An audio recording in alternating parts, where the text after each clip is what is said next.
Baik, kita lanjutkan ke bab 3.6 enkapsulasi data ya. Kita ke 3.1 segmentasi pesan. Mengetahui model referensi OSI dan model protokol TCP atau IP akan berguna saat Anda mempelajari tentang bagaimana data dienkapsulasi saat data tersebut bergerak melalui jaringan. Hal ini tidak semudah mengirim pesan surat fisik melalui sistem surat. Ya. Secara teori, komunikasi tunggal seperti video atau pesan email dengan banyak lampiran besar dapat dikirim melalui jaringan dari sumber ke tujuan sebagai salah satu aliran bit yang besar dan tak terputus ya. Pendekatan yang lebih baik adalah bagi data menjadi bagian-bagian yang lebih kecil dan lebih mudah dikelola untuk dikirim melalui jaringan. Segmentasi adalah proses bagi aliran data menjadi unit-unit yang lebih kecil untuk transmisi melalui jaringan. Ya,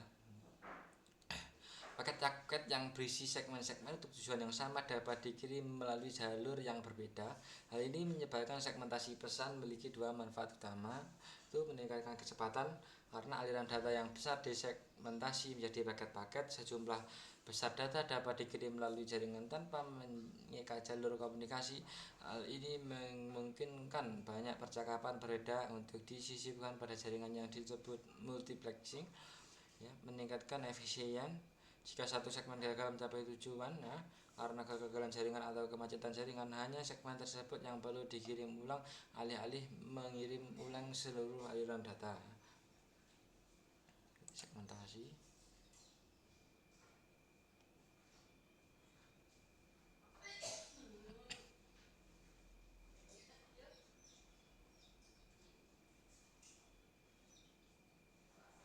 Multiplexing.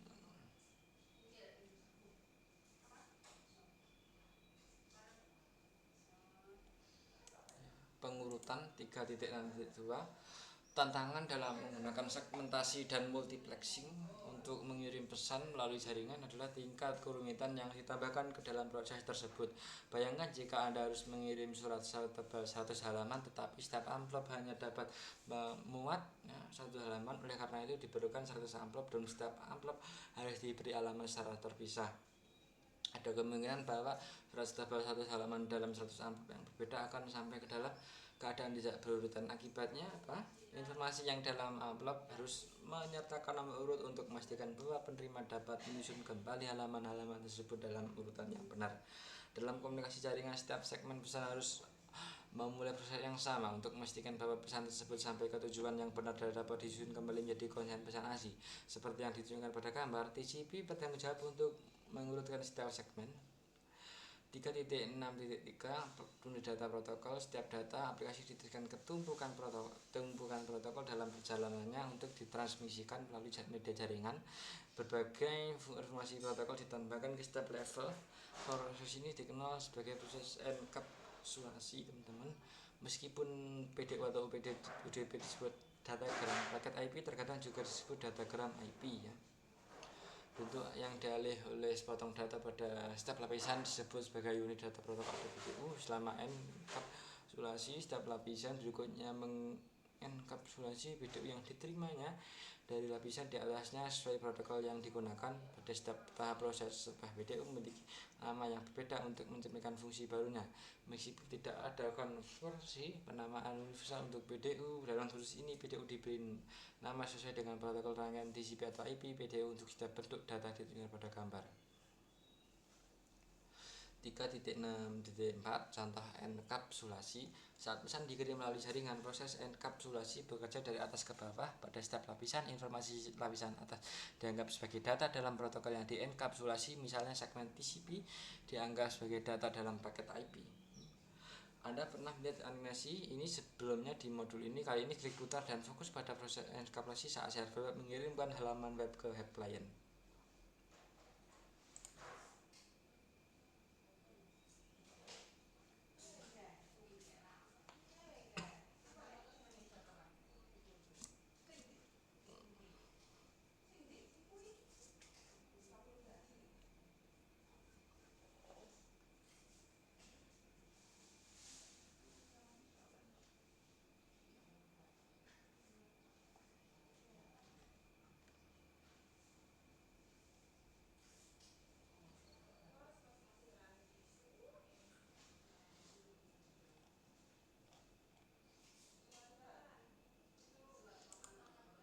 Contoh 3.6.5 contoh deenkapsulasi ya. Proses ini dibalik host penerima dan dikenal sebagai deenkapsulasi. Deenkapsulasi adalah proses yang digunakan oleh perangkat penerima untuk menghapus satu atau beberapa header protokol data. Deenkapsulasi saat bergerak naik ke bukan menuju aplikasi pengguna akhir.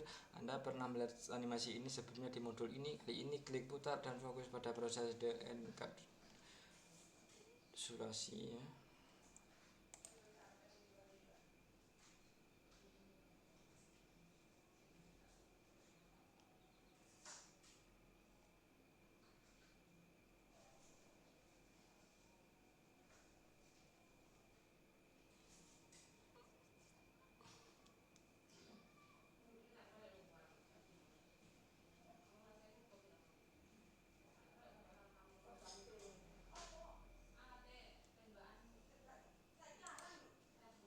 Kita ke bab 3.7 data akses atau akses data.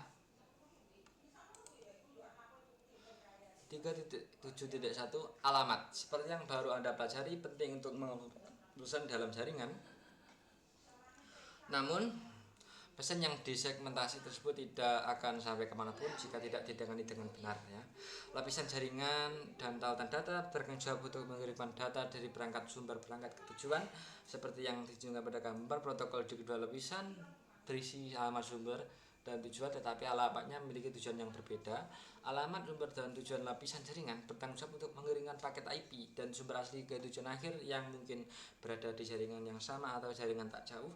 Alamat sumber dan tujuan lapisan tautan data bertanggung jawab untuk mengirimkan bingkai tautan data dari satu kartu antar muka jaringan niche ke niche lain pada jaringan yang sama. 3.7.2 alamat logika lapisan 3. Alamat IP adalah alamat logis lapisan jaringan atau lapisan 3 yang digunakan untuk mengirimkan paket IP dari sumber asli ke tujuan akhir seperti yang ditunjukkan pada gambar. Paket IP berisi dua alamat IP. Alamat IP sumber, alamat IP perangkat pengirim yang merupakan sumber asli paket, dan alamat IP tujuan, alamat IP perangkat terima yang merupakan tujuan akhir paket. Alamat IP menunjukkan alamat IP sumber asli dan alamat IP tujuan akhir. Hal ini berlaku baik jika sumber dan tujuan berada di jaringan IP yang sama dan jaringan IP yang berbeda. Alamat IP berisi dua bagian, jadi bagian jaringan IPv4 atau awalan IPv6, bagian paling akhir dari alamat yang menunjukkan jaringan tempat alamat IP tersebut menjadi anggotanya. Semua perangkat pada jaringan yang sama akan memiliki bagian jaringan yang sama dari alamat tersebut ya. Bagian host IPv4 atau ID antarmuka. IPv6 bagian alamat yang tersisa yang mengidentifikasi perangkat tertentu pada jaringan. Bagian ini unik untuk setiap perangkat atau antarmuka pada jaringan. 3.7.3 perangkat di jaringan yang sama. Dalam contoh ini kita memiliki komputer klien PC1 yang berkomunikasi dengan server FTP pada jaringan IP yang sama. Alamat IPv4 sumber, alamat IP4 perangkat pengirim komputer klien PC1 192.168.1.110. Alamat IPv4 tujuan, alamat IPv4 perangkat penerima server FTP 192.168.1.9. Perhatikan pada gambar bahwa jaringan dari alamat IPv4 sumber dan jaringan dari alamat IPv4 tujuan adalah sama, dan oleh karena itu sumber dan tujuan berada pada jaringan yang sama. 3.7.4 peran alamat lapisan berubah unik. Lapisan IP yang sama. Bila pengirim dan penerima paket IP berada di jaringan yang sama, bingkai tautan data dikirim langsung ke perangkat penerima pada jaringan internet. Alamat tautan data dikenal sebagai alamat Ethernet Media Access Control MAC seperti yang disorot pada gambar ya. Bingkai media internet tautan data, header paket IP, lapisan jaringan. Alamat MAC tertanam pada secara fisik pada niche Ethernet ya. Alamat MAC sumber ini adalah alamat tautan data atau alamat MAC Ethernet dari perangkat yang mengirim bingkai tautan data dengan IP yang dienkapsulasi. Alamat MAC tujuan, bila perangkat penerima berada di jaringan yang sama dengan perangkat pengirim, ini adalah alamat tautan data perangkat penerima. Dalam contoh ini alamat MAC tujuan adalah alamat MAC server FTP CC ditulis dalam notasi heksadesimal. Kita akan ke 3.7.5 perangkat pada jaringan jarak jauh ya. Namun apa peran alamat lapisan jaringan dan alamat lapisan tautan data saat perangkat berkomunikasi dengan perangkat lain di jarak jauh. Dalam contoh ini kita memiliki komputer klien VC1 yang berkomunikasi dengan server bernama server web di jaringan IP yang berbeda. 3.7.6 peran alamat lapisan jaringan. Jika pengirim berada di jaringan yang berbeda dari penerima, alamat IP sumber tujuan akan mewakili host di jaringan yang berbeda. Hal ini ditunjukkan oleh bagian jaringan dari alamat IP host tujuan. Alamat IPv4 sumber alamat IPv4 perangkat pengirim komputer klien PC1 192.168.1.110 ya, alamat IPv4 tujuan alamat IPv4 perangkat terima server web 172.1.6.1.11 ya. Pastikan data gambar bahwa bagian jaringan dan alamat IPv4 sumber alamat IPv4 tujuan berbeda jaringan yang berbeda. 3.7.7 peran alamat lapisan data link jaringan IP yang berbeda ya, bila pengirim dan penerima paket IP berada di jaringan berbeda, frame tautan data internet tidak dapat dikirim langsung ke host tujuan karena host tersebut tidak dapat dijangkau secara langsung di jaringan pengiriman ya. Frame Ethernet harus dikirim ke perangkat lain yang dikenal sebagai router atau gateway default. Dalam contoh kita, gateway default adalah R1. R1 memiliki alamat tautan data Ethernet yang berada di jaringan yang sama dengan PC1. Hal ini memungkinkan PC1 untuk menjangkau router secara langsung ya. Alamat MAC sumber, alamat MAC Ethernet atau dari perangkat pengirim ya. PC1 alamat MAC dari antarmuka Ethernet PC1 adalah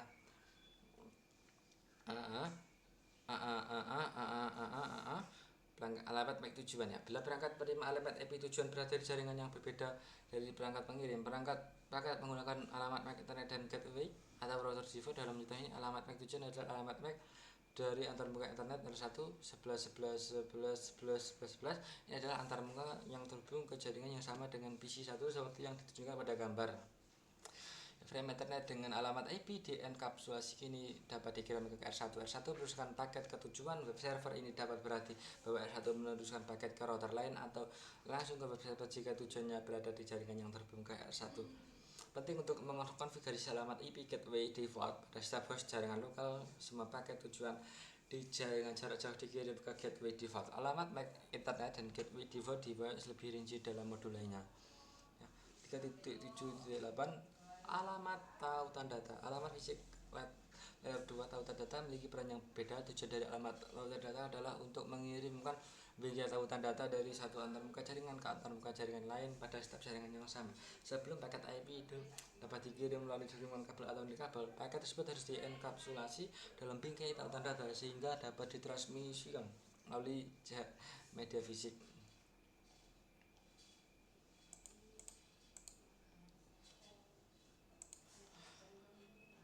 Host router saat paket IP bergerak dari host ke router akhirnya router ke host pada setiap titik di setiap perjalanan paket IP dienkapsulasi dalam bingkai data tautan baru ya. Setiap bingkai tautan data berisi alamat tautan data sumber kartu NIC mengirim bingkai dan alamat tautan data tujuan dari kartu NIC yang menerima bingkai. Protokol tautan pada layer 2 hanya digunakan untuk mengirimkan paket dari NIC ke NIC pada jaringan yang sama. Router menghapus informasi layer 2 saat diterima pada satu NIC dan menambahkan informasi tautan data baru sebelum meneruskan melalui NIC keluar dalam perjalanan menuju tautan akhir. Paket IP dienkapsulasi dengan dalam bingkai tautan data yang berisi informasi tautan data berikut: alamat data sumber, alamat fisik NIC atau mengirim bingkai tautan data, alamat tautan data tujuan, alamat fisik NIC yang menerima bingkai tautan data. Alamat ini bisa berupa router hub berikutnya atau alamat perangkat tujuan akhir.